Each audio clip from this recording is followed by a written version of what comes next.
It feels like I'm very much back inside my body, back inside my element. Things are where they should be, as they should be. Hello, my name is Wilfred Presley, and welcome back to another episode of On Being. Whenever I use my first and last name, I know this is going to be a punchy episode. So, my boyfriend and I have been separated long distance for 8 days. I'm making a joke out of it now, but in the moment, on day one, I was experiencing traumatic, stress induced separation anxiety. And I think a lot of that has to do with some unhealed trauma that I experienced as a child. But moving on and past that, today was the first day back, and it was the first day adjusting to our new routine. It feels as though every I'm choking on almonds right now. Not the worst nut to be choking on. I'm just trying to get all my calories in before the end of the day. So it feels like anytime that my boyfriend leaves and comes back, we have to get reconnected. If you have been in a relationship in which, I don't know, the two of you are in such close proximity for such a long time, any stretch of time that you are apart from each other feels like the end of the world. And it feels like I have to learn how to function again as a human. And I'm most functional when I am with him. I feel motivated just to be successful, to be athletic, to be like the go-getter because I have something to go and get.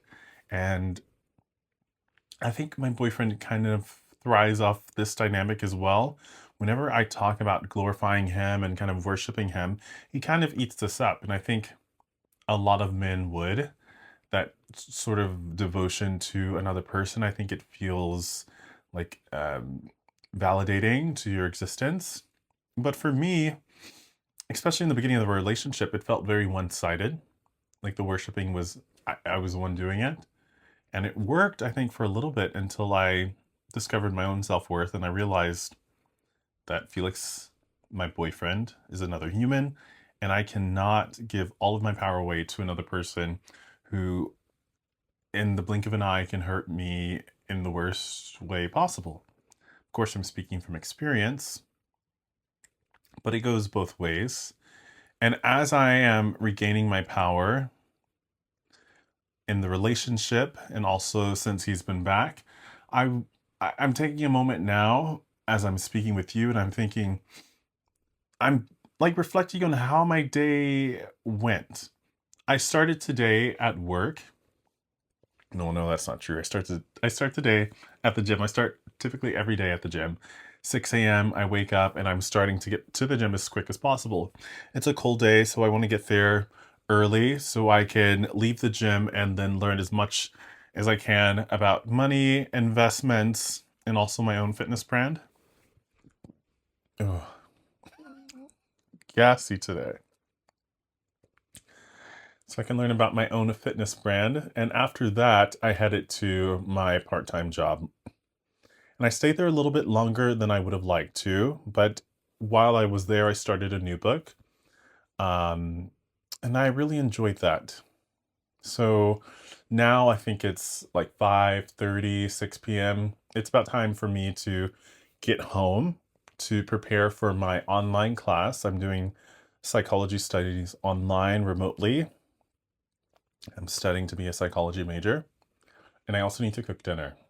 And I need to do all of this in 2 hours. So of course I'm flying home and I am getting the groceries, looking up the recipe. I have the computer on one side of the sink, and on the other side I am mixing the ingredients. And I'm looking at my watch like every 10 minutes to see if I have any updates from my boyfriend. And to this minute, not one, so rude. And two, I'm really surprised at how much I was able to accomplish in that, really in today. Learning is an learning is an investment that you don't have immediate returns from. But the eagerness in which I was looking forward to learning a new discipline money and also my fitness brand was really impressive to me. I spent some time editing some new content for you, which was fun. And I did a lot around the house too, which is one of my treasures I hold most dear in my heart. I love not having the house clean or dinner prepared. I love doing that for someone. And to have Felix come home and dinner be ready, clothes are washed and folded,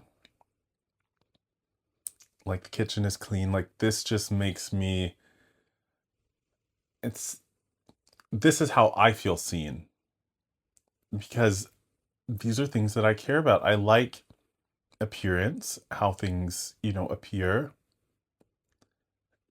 and if the house is clean, if I am well put together, and I know for men and women it's different. I'm kind of I'm a low maintenance man, I do some stuff with my face. I put some clothes that smell clean on. It's the least I can do. But it's these things that give me a sense of purpose and fulfillment. Even the making the money and going to the gym, it's not for its own sake. I think the only thing that I do for its own sake would be swimming. This one, this is an activity that's deeply therapeutic for me. I think painting is something I would say I would do for its own sake. And writing, this is something too I do for its own sake. But it's very few things I just do just out of pleasure, just for doing them. It's typically because of how it will be seen and observed and interpreted. This impacts me, and it goes back to my mom and how I was raised by her and what her values were. Appearance was everything to her, and how she interpreted the eyes of others interpreting us. Her perspective of the people looking in on her family was an important factor to how she raised us, at least as it relates to how we conducted ourselves in public. And this is a catch 22. I come from a small town, and the objective or the expectation is to be well respected. And that typically means, having a wife, kids, and a successful career and degree. These are things I don't have.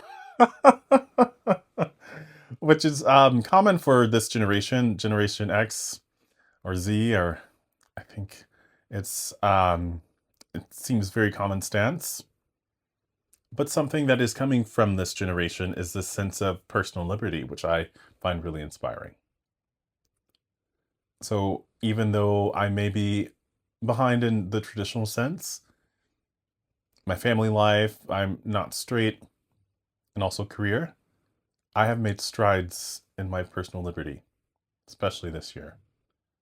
Working for myself, trying to earn for myself, believing in myself, standing up for myself. These are powerful things that I did not do prior to this year. I wouldn't take that back. It was hard getting here. It was a hard few months, years in the making, but here we are now recording a video before my boyfriend makes it into the apartment. I think before he does, I'm going to have a little moment to decompress because it has been a crazy 2 hours. I've been running around, and I'm ready to sit and allow things to just be, allow things to take its course. And that's what I'm going to do. There's still some little things I can always do, but I feel at this moment so at peace with what I've done that I'm just going to take a moment to enjoy it. I'm going to put some pants on and enjoy it. I'm hoping that you enjoyed this episode, this free flow of conscious thought.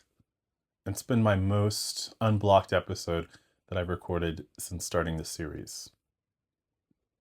And that was the intention of On Being. It was always supposed to be a conscious stream, focused in a direction. And in today's direction, I guess in every day, I'm trying to be more self-actualized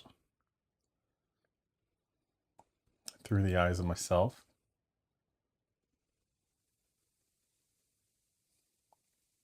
Thank you so much for watching. Hope you have a beautiful day, a wonderful day, wherever you are in the world, and I'll see you in the next one.